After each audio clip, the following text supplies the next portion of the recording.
Masa pendukung Prabowo Gibran dan Ganjar Mahfud nyaris bentrok jelang debat cawapres. Pendukung salah satu pasangan capres-cawapres ditangkap polisi. Pemirsa, hari ini Mahkamah Konstitusi menggelar sidang lanjutan sengketa pemilihan umum. Pendidikan tinggi adalah tertiary education. Komisi 10 DPR RI mencecar Menteri Nadiem Makarim mengenai anggaran pendidikan yang dikelolanya. Ingin meminta semua ketua perguruan tinggi dan prodi-prodi untuk memastikan bahwa kalaupun ada peningkatan harus rasional. Pemirsa, tak bisa dipungkiri aura kapitalisme pendidikan tinggi kini menyeruak. Polda Jabar mengubah pernyataannya soal jumlah tersangka dalam kasus pembunuhan Vina dan Eki di Cirebon. Dia yang tahu bagaimana Saka diperlakukan ketika dalam sidang.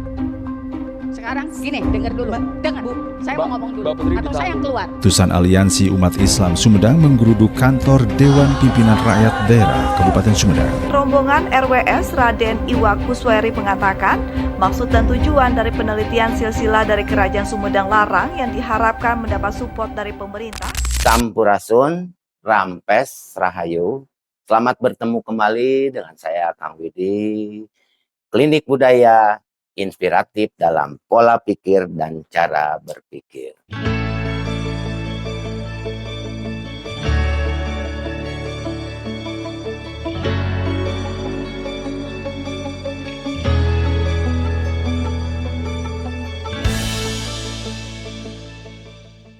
Bismillahirrahmanirrahim. Allahumma sholli ala Muhammad wa ala ali Muhammad. La haula wa la quwata illa billahil azim. Assalamualaikum warahmatullahi wabarakatuh. Baik para netizen dan dulur-dulur, semoga ada dalam keadaan sehat walafiat dan lindungannya, amin ya robbal alamin. Dari melihat fenomena yang barusan tayangan secara medsos yang sangat pesat dan signifikan di negara tercinta kita, negara kesatuan Republik Indonesia. Baik itu dari segi agama, dari segi ajaran, pemahaman, politik, ekonomi, pendidikan, pertahanan, dan lain sebagainya, yang membuat masyarakat menjadi hilang arah dan bingung untuk menentukan pandangan hidup saat ini dan ke depan dari bangsa ini dalam bernegara. Lantas, apa yang akan kita lakukan dari semua segi yang ada? Kaidah apa yang bisa kita lakukan untuk menjaga keutuhan, persatuan, dan kesatuan dari negara yang kita cintai ini atau negara kesatuan Republik Indonesia? Para netizen dan dulur-dulur, Klinik Budaya inspiratif dalam pola pikir dan cara berpikir, melihat dari uraian-uraian fenomena-fenomena tadi, maka Klinik Budaya akan membuat satu judul dengan tema Resistensi Nurani Wangsit Siliwangi. Oke, dulur-dulur, para netizen semua, kita urai satu persatu dari kata resistensi. Apa itu resistensi? Menurut Kamus Bahasa Indonesia, resistensi adalah hambatan yang memiliki arti menunjukkan posisi sebuah sikap untuk berperilaku bertahan, berusaha melawan, menentang, atau oposisi. Pada umumnya sikap ini tidak berdasarkan atau merujuk pada paham yang jelas.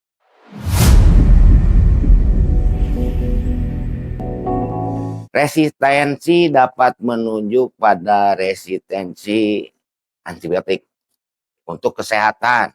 Sebagai contoh, bila mana kita sakit, terluka, atau ada sesuatu, dalam kaidah-kaidah tertentu disebut masa inkubasi, itu kadang-kadang suka ada, kalau bahasa Sunda namanya sesekelan. Artinya tiba-tiba ada sebuah pembengkakan yang belum tentu itu merupakan suatu penyakit ya. Inilah yang disebut resistensi dalam kaidah badan. Begitu pula resistensi terhadap arus listrik, ini yang lebih sederhana lagi. Bila mana kita ngecas handphone, maka yang terisi adalah energi untuk baterai tersebut. Kadang-kadang baterai tersebut itu kembung. Nah, kembung ini adalah resistensinya. Tetapi kalau sampai meledak, ini hal bukan resistensi meledaknya itu. Ya, kebanyakan orang meneliti setelah ada kejadian. Tetapi apa yang dimaksud resistensi dari arus listrik tersebut.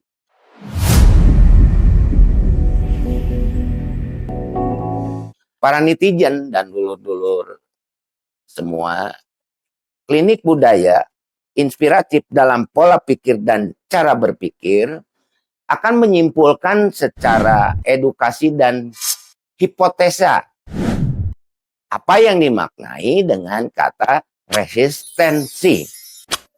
Resistensi adalah sesuatu atau objek yang timbul dengan sistem sendirinya atau otomatis untuk mempertahankan prinsip dan fungsi sebagai proses utama menghadapi sesuatu atau objek intervensi dengan melawan dan kemudian pulih dari atau beradaptasi dengan perubahan baik nilai ataupun norma. Inilah apa yang dimaksud dengan kata resistensi menurut klinik budaya inspiratif dalam pola pikir dan cara berpikir. Adapun dalam bernegara dan berbangsa, resistensi ini menjadi satu kata yang namanya ketahanan. Adapun bunyi dari pasal 30 Undang-Undang Dasar 1945, tiap-tiap warga negara berhak dan wajib ikut serta dalam usaha-usaha pertahanan dan keamanan negara. Inilah yang dimaksud resistensi, kata resistensi pada judul tersebut.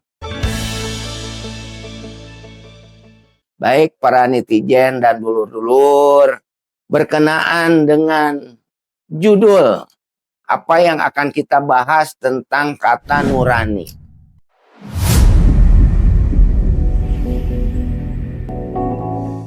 Nurani berkenaan dengan sifat atau cahaya. Kadang-kadang nurani selalu diibaratkan dengan hati nurani. Artinya curahan. Artinya ungkapan dan lain sebagainya. Nurani berkenaan dengan sifat cahaya yang utamanya. Jadi cahaya, perasaan hati yang murni sedalam-dalamnya.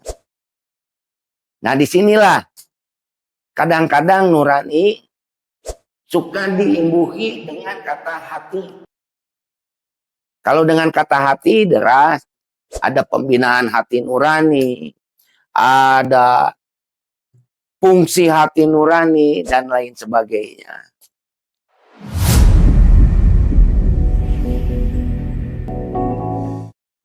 Dari uraian-uraian tersebut, kata nurani menurut klinik budaya inspiratif dalam pola pikir dan cara berpikir, nurani adalah sesuatu atau objek ungkapan kesadaran yang terlahir untuk memberi rangsangan penerangan. Tuh para netizen. Dalam kaidah tatanan dan filosofi ageman Kasumendangan selalu dikatakan dengan kalimat insun medal, insun madangan. Artinya kita terlahir untuk menerangi. Nah, ini nurani. Artinya nurani secara personal bisa dan secara umum bisa. Kalau secara personal kadang-kadang kita mengatakan bahwa nurani itu hati nurani personal. Iya, semua mengatakan gitu. Makanya orang selalu diimbuhi dengan awal katanya hati.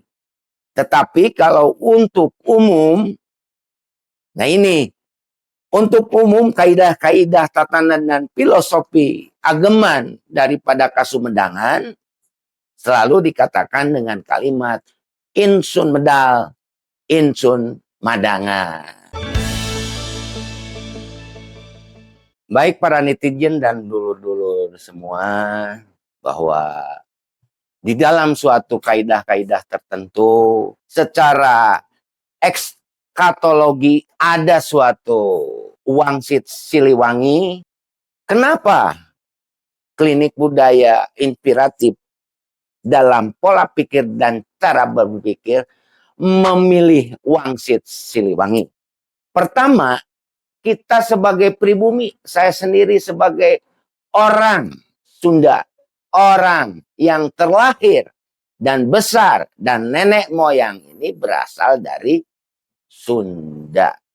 Saya akan mengambil beberapa kutipan dari wangsit Siliwangi. Nugarelut laju rarere. Laju kakara areng kabeh ge taya nu menang bagian sabab warisan sakabeh beakna kuno nyarekel gadean. Buta-buta laju nyarusuh nugarelut jadi kareeug sarieun ditempuhkeun leungitna nagara. Laju nareangan budak angon nu saungna dibirit leuwih, nu pantona batu sakantung, nu dihateup ku handeulem titihangan ku handua. Nareangan budak tumbal sejana dek marenta tumbal, tapi budak angon geus eueuh, geus narindak babarengan jeung budak anu janggotan. Geus mariang pindah ngababakan parindah ka Lebak Cawene. Eskatologi ini kita akan mengambil dari kata budak angon. Nah, apa itu budak angon?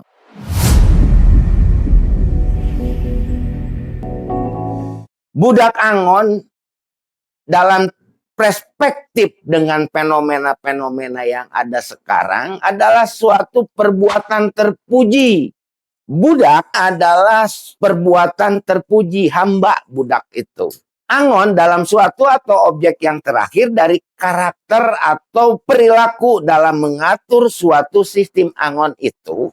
Sesuatu yang mengatur suatu sistem dari pandangan, teori, asas, dan sebagainya. Jadi budak angon adalah sesuatu atau objek dalam melakukan perbuatan wajib dan terpuji dalam mengatur sistem berbangsa dan bernegara.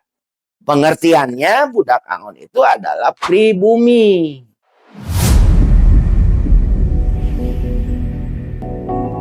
Budak anu janggotan artinya itu simbol. Pada zamannya selalu dibilang karesian. Dalam intinya itu adalah orang-orang suci atau yang mendapatkan pesan dari Tuhannya. Apa yang disebut dengan budak anu janggotan itu adalah simbol orang-orang yang rendah hati dan berserah diri. Jadi budak angon bersama-sama dengan budak anu janggotan artinya dan mereka berlindung di namanya Lebak Cawene.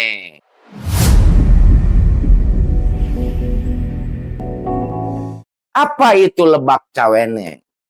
Lebak dalam objek tertentu adalah suatu kampung yang dibatasi atau dilindungi dengan satu dinding yang kokoh, baik itu gunung ataupun bukit. Ini di bawahnya ini namanya lebak. Dalam pengertian melihat fenomena, kejadian, dan realita yang ada pada saat ini, maka lebak itu adalah dinding. Dan cawene adalah, kalau ungkapan dalam tertentu atau gadis atau perawan, Artinya sesuatu yang belum digarap atau diperhatikan. Jadi, Lebak Cawene adalah dinding dalam berbangsa dan bernegara adalah Pancasila, Bhinneka Tunggal Ika, Undang-Undang Dasar 45, dan nenek moyang. Yaitu leluhur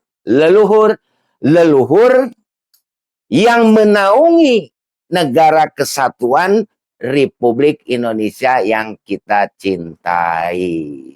Jadi, budak Angon dan pemuda yang berjanggut bersembunyi di Lebak Cawene. Lebak Cawene ini adalah, kalau kita ungkapkan dengan fenomena saat ini, adalah dinding-dinding yang sangat berbahaya kalau kita merusak suatu dinding-dinding ini.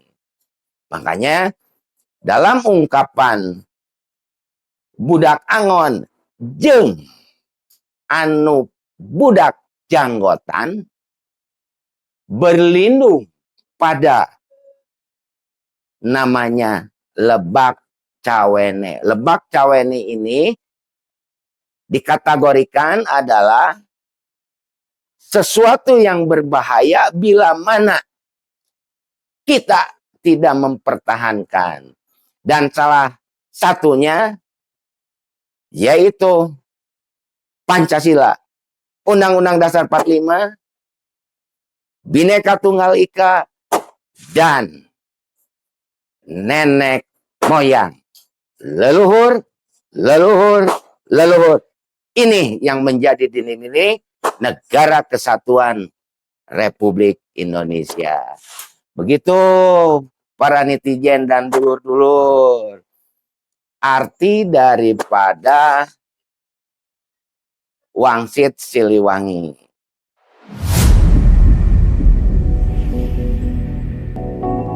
Oke, para dulur-dulur dan netizen. Secara diksi, kenapa Klinik Budaya Inspiratif Pola Pikir dan Cara Berpikir ini memberi judul Resistensi Nurani Wangsit Siliwangi. Secara kesimpulan, edukasi dan hipotesa adalah sesuatu atau objek ketahanan kesadaran pribumi dalam bahaya norma dan nilai yang bersentuhan dan bergesekan dalam berbangsa dan bernegara.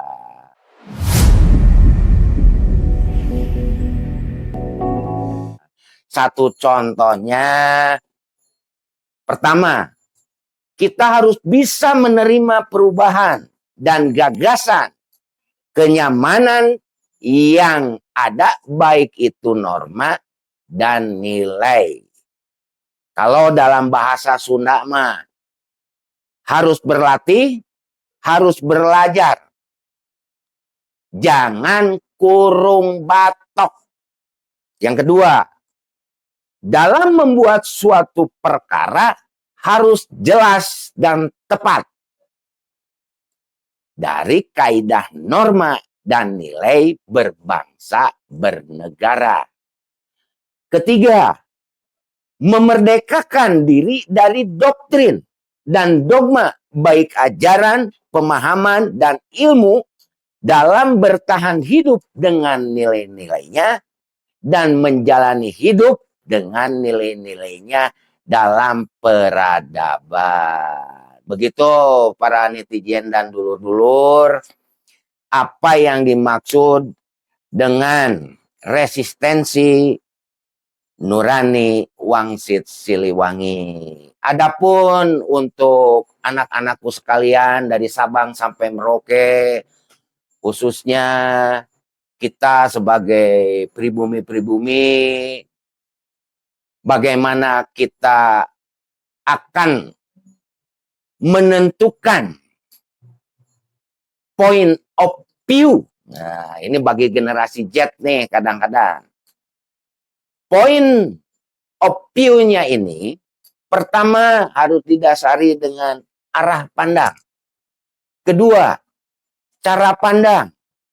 Ketiga, pandangan harus berdiri pada titik koordinat yang tepat dan jelas.